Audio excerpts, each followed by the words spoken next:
Icon star Allu Arjun Janasena పార్టీకి ఎత్తు పెట్టేందుకు సిద్ధమవుతున్నారా?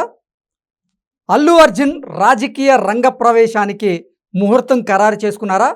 అందుకోసమే ప్రముఖ వ్యూహకర్త అయినటువంటి ప్రశాంత్ కిషోర్తో అల్లు అర్జున్ భేటీ అయ్యారా అంటే అవుననే సమాధానం ఇస్తున్నారు కొంతమంది సినీ రాజకీయ విశ్లేషకులు.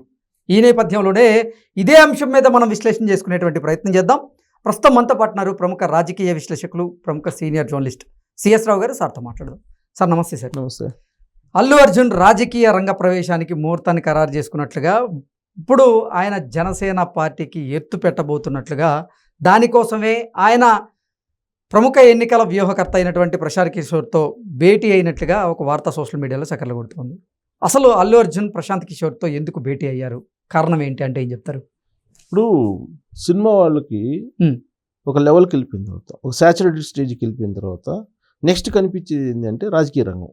ఓకే, గత 3 దశాబ్దాలకు పైగా మనం తెలుగు రాజకీయాలని, లేదంటే తమిళ రాజకీయాలని కానీ, కన్నడ రాజకీయాలని కానీ ఏది చూసినా కానీ మీకు మొత్తం వాళ్ళకి అల్టిమేట్గా ఏంటంటే ఒక లెవెల్ వరకు సినిమాల్లో ఉంటారు, కావాల్సినంత సెలబ్రిటీ హోదాని లేదంటే కావాల్సినంత ఫాలోయింగ్ని సంపాదించుకుంటారు. ఆ తర్వాత ఇమీడియట్గా పొలిటికల్గా జంప్ అవుతారు. ఇప్పుడు మనం మెగా ఫ్యామిలీనే తీసుకున్నాం. మెగా ఫ్యామిలీ తీసుకుంటే చిరంజీవి ఉన్నారు, చిరంజీవి గారు మ్యాక్సిమం పీక్ స్టేజ్కి చేరారు సినిమా ఇండస్ట్రీలో. తర్వాత ఏం చేశారు?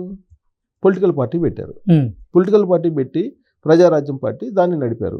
ఆ ప్రజారాజ్యం పార్టీ నడిపినప్పుడు దానికి రథసారథిగా ఎవరు వ్యవహరించారు? చిరంజీవి గారు వ్యవహరిస్తే దానికి వెనక ఎవరున్నారు వ్యూహకర్తగా? అల్లు అరవింద్ గారు ఉన్నారు. అల్లు అరవింద్ గారు, చిరంజీవి గారు వీళ్ళందరూ కలిసి పెట్టారు. యువరాజ్యం అధ్యక్షుడిగా అప్పుడు పవన్ కళ్యాణ్ గారు ఉన్నారు. మొత్తం మెగా ఫ్యామిలీ, అల్లు ఫ్యామిలీ రెండు కలిసి ఆ రోజున ప్రజారాజ్యం పార్టీని ముందుకు తీసుకెళ్ళి ఫ్లోట్ చేసినాయి. 2009 ఎన్నికల్లో 18 మంది ఎమ్మెల్యేలు గెలుచుకోగలిగారు. అయితే పార్టీని నిలబెట్టుకోలేకపోయారు వాళ్ళు. దానికి కారణం ఏంటంటే పేషెన్సీ లేకపోవటం. అధికారం ఉంటేనే పార్టీ, అధికారం లేకపోతే మనకు రాజకీయ పార్టీ అవసరం లేదు అనే కాన్సెప్ట్ మంచిది కాదు, రాజకీయాల్లో మంచిది కాదు ఎవరికైనా సరే. ఇప్పుడు పవన్ కళ్యాణ్ గారు ఉన్నారు. పవన్ కళ్యాణ్ గారు పార్టీ పెట్టారు, జనసేన పార్టీ పెట్టారు. ప్రజారాజ్యం పార్టీ విలీనం అయిన తర్వాత కాంగ్రెస్ పార్టీలో ఆయన 2014 ఎన్నికలకు ముందు జనసేన పార్టీని అనౌన్స్ చేశారు. అయితే ఆయన ఆ రోజునే డిసైడ్ చేశాడు, నా ప్రయాణం 30 సంవత్సరాలు, నేను అధికారం కోసం పార్టీ పెట్టలా, ప్రశ్నించడానికి నేను పార్టీ పెట్టా, అధికారం కోసం కాదు అని చెప్పి చాలా క్లియర్గా చెప్పారు. క్యాడర్ను కూడా ఆ దిశగా తీసుకెళ్ళగలిగారు. అందుకే హోప్స్ లేవు పవన్ కళ్యాణ్ గారికి. ఏమంటున్నారు పవన్ కళ్యాణ్ గారు? నేను ముఖ్యమంత్రికి అర్హుని కాదు, ముఖ్యమంత్రి పదవి నాకు అవసరం లేదు, రాష్ట్ర ప్రయోజనాలు నాకు ముఖ్యం, చంద్రబాబు నాయుడు గారి ఆధ్వర్యంలో పనిచేయటం అనేది నా అదృష్టం. అనుభవజ్ఞుడు అంటే చంద్రబాబు నాయుడు గారు ఆంధ్రప్రదేశ్ని ముందుకు తీసుకెళ్తున్నారు, ప్రగతి పదంలో తీసుకెళ్తున్నారు, నాకు కావాల్సింది అది, నాకు ముఖ్యమంత్రి పదవి అవసరం లేదు అని చెప్తున్నారు. క్యాడర్ని కూడా ఆ దిశగా తీసుకెళ్తున్నారు.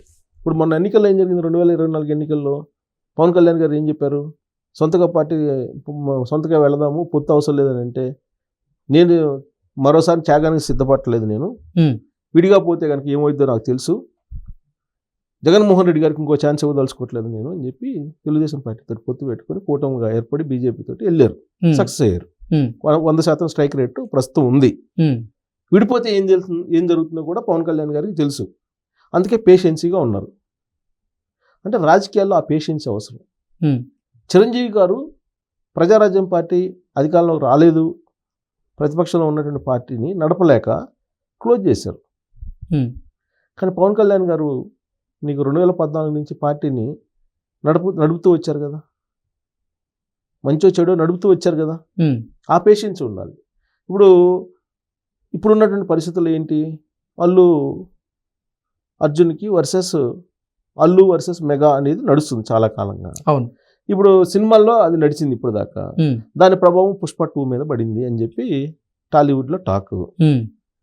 కానీ సినిమా అయితే ఆడుతుంది, ఇప్పుడు కూడా సినిమా ఆడుతుంది, కలెక్షన్ల పరంగా ఆడుతుంది. దానికి మళ్ళీ ఇంకొక వీడియో కూడా చేద్దాం దాని గురించి, సినిమా గురించి. బట్ సినిమా మీద ఎఫెక్ట్ పడింది అనేది మెగా ఫ్యాన్స్ చెప్తున్నారు. మెగా ఫ్యాన్స్లో టాక్. మెగా ఫ్యాన్స్ ఒక రకమైన రేంజ్లో దాన్ని వెంటాడారు పుష్ప 2ని. అసలు అల్లు అర్జున్ కి యాక్టింగ్ గా రాదు, అల్లు అర్జున్ యాక్టింగ్ ఆర్టిఫిషియల్ గా ఉందని కూడా కొన్ని అది చేశారు. సో దాంతో బహుశా నేను అనుకోవటం అల్లు కాంపౌండ్ లో పొలిటికల్గా ఉన్నందువల్లనే కదా మెగా ఫ్యామిలీ ఇవాళ ఈ విధంగా చేయగలుగుతుంది. సినిమా ఇండస్ట్రీ పరంగా ఏం చేయలేకపోతున్నారు, బట్ పొలిటికల్గా ఆధిపత్యం కొనసాగిస్తున్నారు అనే భావన బహుశా ఉండి ఉంటుందేమో. లేదు, ఒక సినిమాలో ఒక స్టేజ్కి చేరాము, ఈ ప్రయాణం ఎల్లకాలం సాగదు కదా. ఒక పీక్ స్టేజ్కి వెళ్ళిపోయిన తర్వాత ఎల్లకాలం సాగదు. ఇప్పుడు ఒక స్టూడెంట్ బాగా చదువుతాడు, చదివి 80 మార్కులు తెచ్చుకుంటాడు, 80 తర్వాత చాలా కష్టపడాలి, 90 వస్తే ఇంకా కష్టపడాలి, 95 నుంచి 5 మార్కులు 100 మార్కులకి 5 మార్కులు సంపాదించడం అనేది గగనం. అసలు గగనం కాదు అది. అసలు ఈయన ఏదో అంటారు, తల కిందకి కాళ్ళు పైకి పెట్టి తపస్సు చేసినట్టు ఉంటుంది 5 మార్కులు రావాలంటే. సో కాబట్టి ఒక పీక్ స్టేజ్కి ఇప్పుడు అల్లు అర్జున్ వెళ్ళిపోయారు. నెక్స్ట్ స్టెప్ ఏంటి? రాజకీయాలు, అంతే కదా. ఇప్పుడు మొన్న తమిళనాడులో హీరో అతను పెట్టాడు కదా పార్టీ, విజయ్ పెట్టారు కదా పార్టీ. ఇక్కడ మనం చిరంజీవి గారిని చూసాం కదా, ఎన్టీఆర్ గారిని చూసాం కదా, పవన్ కళ్యాణ్ గారిని చూసాం కదా. కాబట్టి అల్లు అర్జున్ పార్టీ ఎందుకు పెట్టకూడదు? ఆయనకు ఉండేటువంటి ఫాలోయింగ్ ఆయనకుంది, ఆయనకు ఉండేటువంటి ఈక్వేషన్ ఆయనకుంది. కాబట్టి అల్లు అర్జున్ గారు నెక్స్ట్ స్టెప్ ఏంటంటే రాజకీయాలు అని చెప్పి అనుకోవడంలో తప్పులేదు. ప్లస్ అంటే జనసేనకు చెక్ పెట్టేందుకే ఇప్పుడు అల్లు అర్జున్ కొత్త పార్టీని పెట్టబోతున్నారని, ఆయన రాజకీయ రంగ ప్రవేశానికి ముహూర్తాన్ని ఖరారు చేసుకున్నారు అన్నట్లుగా రకరకాలుగా కొన్ని ఊహాగానాలు అయితే ఇప్పుడు తెర మీదకి వస్తూ ఉన్నాయి. ఇప్పుడు జనసేనకి ఎత్తబెట్టడానికి ఆయన పార్టీ పెడుతున్నాడు అని చెప్పి మనం చెప్పలేము. ఒకవేళ కనుక పార్టీ పెడితే ఖచ్చితంగా ఎఫెక్ట్ ఇమీడియట్గా ఎవరి మీద పడుతుంది? ఖచ్చితంగా జనసేన మీద పడుతుంది. ఎక్కువగా జనసేన మీద ఎక్కువ పడే అవకాశం ఉంది. అంటే ఇక్కడ కుల సమీకరణాల ప్రకారంగా కూడా అల్లు అర్జున్ కలిసి వచ్చేటువంటి అవకాశం ఉంది.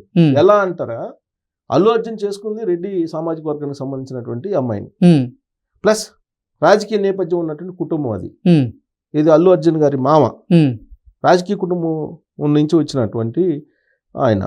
సో కాబట్టి ఆ అల్లు అర్జున్ ఏమో కాపు సామాజిక వర్గం, ప్లస్ కాపు సామాజిక వర్గం ఒరిజినల్ కాపు మేము అంటున్నారు.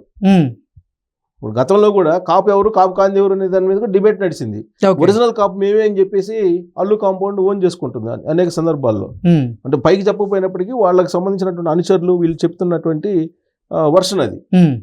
సో అది కూడా కలిసి వస్తుంది. ప్లస్ రెడ్డి సామాజిక వర్గం, ఈ ఈక్వేషన్ లో రాజకీయ నేపథ్యం ఇవన్నీ ఉన్నాయి. బహుశా రాజకీయ పరమైనటువంటి ఎంట్రీ కావాలి అని చెప్పి అనుకోవడానికి 2 సంఘటనలు చెప్పుకోవచ్చు. ఒకటి 2024 ఎన్నికల్లో కర్నూలు వెళ్ళి ఆయన స్నేహితుడికి ప్రచారం చేసిన సందర్భంగా ఆయన మీద కేసు పెట్టారు. 2, మొన్న సినిమా పుష్ప 2 రిలీజ్ అయిన సందర్భంగా ఎవరు చనిపోయారు ఫ్యామిలీతో, రేవతి చనిపోయింది. రేవతి చనిపోయిన తర్వాత ఆయన మీద కేసు పెట్టి కోర్టుకి ఇచ్చారు. సో ఇవన్నీ కూడా రాజకీయంగా లేనందువల్లనే జరుగుతున్నటువంటి పరిణామాల కింద భావించవచ్చు. ఎన్టీ రామారావు గారు కూడా పార్టీ ఎందుకు పెట్టారు? రకరకాల కారణాలు చెప్తారు. సరే, తెలుగువాడి ఆత్మగౌరవం నినాదంతో ఆయన రావడం వెనక ఆ రోజున నేదురుమల్లి జనార్దన్ రెడ్డి గారు అవమానించారని, ఆ తర్వాత కాంగ్రెస్ పార్టీకి సంబంధించిన పెద్దలు అవమానించారు, అవమానించి వచ్చినటువంటి పార్టీ, అందుకే ఆత్మగౌరవం అన్నది.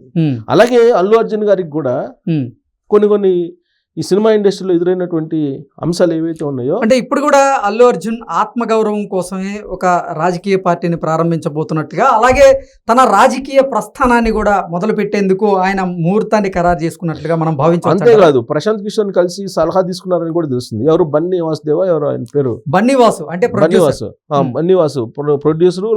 బన్నీవాసు ఏమో ఇప్పుడు జనసేనలో ఒక కీలకమైనటువంటి నేతగా ఉన్నారు కదా. ఉండొచ్చు. కాంగ్రెస్ పార్టీలో ఆ రోజు నాదెండ్ల భాస్కర్ రావు గారు ఉండే కదా, ఎన్టీ రామారావు గారు వెనక్కి ఉండే కదా పార్టీ పెట్టింది. దానికి దీనికి సంబంధం లే. జనసేన పార్టీలో బన్నీవాసు ఉండొచ్చు. అయితే ఇప్పుడు సోషల్ మీడియాలో వస్తున్నటువంటి న్యూస్ ఏంటి? బన్నీవాసు అలాగే అల్లు అర్జున్ ఇద్దరు కలిసి ప్రశాంత్ కిషోర్ని కలిశారు. ప్రశాంత్ కిషోర్ సలహా తీసుకున్నారు, మీరు ఇప్పుడు పార్టీ కాదు, ఒక 5 సంవత్సరాలు 10 సంవత్సరాలు మీరు ఒక సర్వీస్ చేయండి, ఒక ట్రస్ట్ పెట్టి సర్వీస్ చేసి ఆ తర్వాత మీరు ఎంటర్ కాండి, సక్సెస్ అవుతారనే యాంగిల్లో ఆయన ఏదో చెప్పారని చెప్పి తెలుస్తుంది. ప్రశాంత్ కిషోర్ రాజకీయ వ్యూహకర్త. ఇప్పుడు వస్తున్న టాక్ ఏంది? అసలు ఆంధ్రప్రదేశ్ లో రాజకీయ శూన్యత ఉందని కదా. వైఎస్ఆర్ కాంగ్రెస్ పార్టీ క్లోజ్ అయిపోయింది, ఇక లేదు, అది మళ్ళీ రాదు అనేటువంటి ఒక టాక్ వెళ్ళిపోయింది. ఎందుకు వెళ్ళిపోయిందంటే ఈ మధ్యకాలంలో విజయసాయి రెడ్డి గారు ఒక స్టేట్మెంట్ ఇచ్చారు, పవన్ కళ్యాణ్ కాబోయేటువంటి సీఎం, పవన్ కళ్యాణ్ అయితే బాగుంటుందని. అంటే వైఎస్ఆర్ కాంగ్రెస్ పార్టీ లేదనే యాంగిల్లో ఆయన ప్రొజెక్ట్ చేశారు. కాబట్టి రాజకీయ శూన్యత కనిపిస్తుంది ఆంధ్రప్రదేశ్ లో. బహుశా నేను అనుకోవడం ఆ కోణం నుంచి ఆలోచించి ప్రశాంత్ కిషోర్ దగ్గరికి వెళ్ళి ఉంటారేమో. ఇది సోషల్ మీడియా న్యూస్.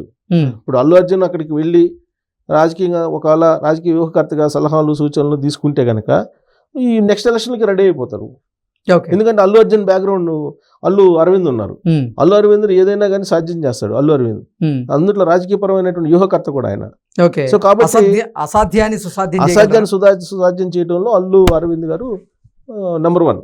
సో కాబట్టి బహుశా ఏదైనా జరగచ్చు కూడా. మనం రాజకీయాల్లో ఏది కూడా జరగదు అని చెప్పడానికి లేదు. ఓకే. ఇప్పుడు నిప్పులేని పొగరాదు. మరి ప్రశాంత్ కిషోర్ గారు ఇచ్చిన సలహా మేరకు 10 సంవత్సరాలు అవుతారా, లేదంటే 2029 ఎన్నికలకు రెడీ అవుతారా?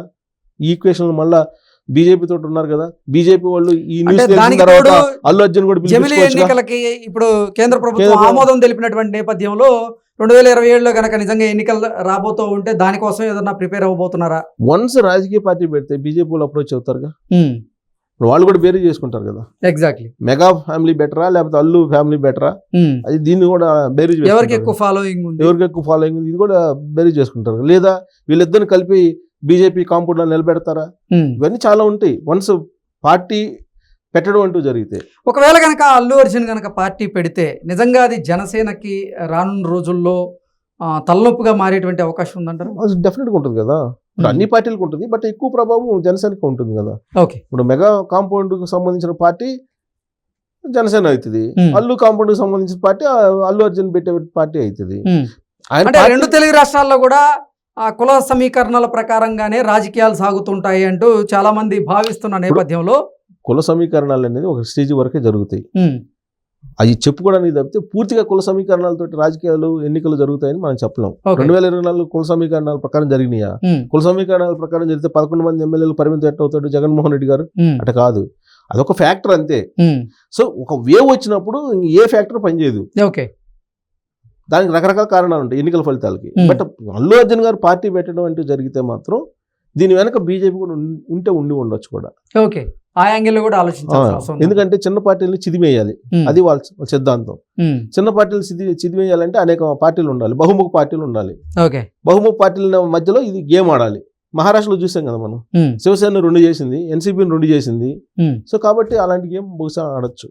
ఆ గేమ్ ఆడితే అల్లు అర్జున్ కూడా వాళ్ళు పార్టీ పెట్టించడానికి వాళ్ళు కూడా బ్యాక్గ్రౌండ్ ఉండవచ్చు. Okay sir, thank you so much.